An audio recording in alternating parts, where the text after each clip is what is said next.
Back కేంద్ర మంత్రి కిషన్ రెడ్డికి తెలంగాణ మాజీ మంత్రి కేటీఆర్ బహిరంగ లేఖ రాశారు. సింగరేణిలో జరిగిన 1600 కోట్ల భారీ కుంభకోణంపై వెంటనే విచారణ జరిపించాలని డిమాండ్ చేశారు. సింగరేణి సంస్థ ప్రకటించిన నిల్వల నుంచి సుమారు 40 లక్షల టన్నుల బొగ్గు ఎలా మాయమైందని ప్రశ్నించారు. తాజాగా 1600 కోట్ల బొగ్గును రేవంత్ రెడ్డి మాయం చేశారని ఆరోపించారు. స్టాక్ యార్డుల్లో ఉండాల్సిన బొగ్గును అప్పనంగా అమ్ముకున్నారని మండిపడ్డారు. కాంగ్రెస్ ముఖ్యమంత్రి రేవంత్ రెడ్డి అధికారంలోకి వచ్చిన తర్వాత సింగరేణి వరుస కుంభకోణాలకు కేరాఫ్గా మారిందని లేఖలో తెలిపారు. నైని కుంభకోణం నుంచి మొదలుకుని వందల అక్రమాల విషయంలో కేంద్రం నుంచి స్పందన లేదన్నారు కేటీఆర్.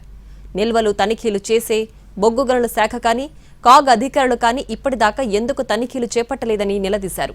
ఈ అంశాన్ని తమ పార్టీ లేవనెత్తినా కేంద్రం నుంచి స్పందన లేదన్నారు. సింగరేణి బొగ్గు తెలంగాణ ప్రజల ఆస్తి అని, కేంద్ర రాష్ట్ర ప్రభుత్వాలు కలిసి సింగరేణిని మనుగడ్ని దెబ్బతీస్తున్నాయని ఆందోళన వ్యక్తం చేశారు. కిషన్ రెడ్డి, రేవంత్ రెడ్డి మిలాఖత్ లేకుంటే వెంటనే విచారణ జరిపి చర్యలు తీసుకోవాలని కోరారు.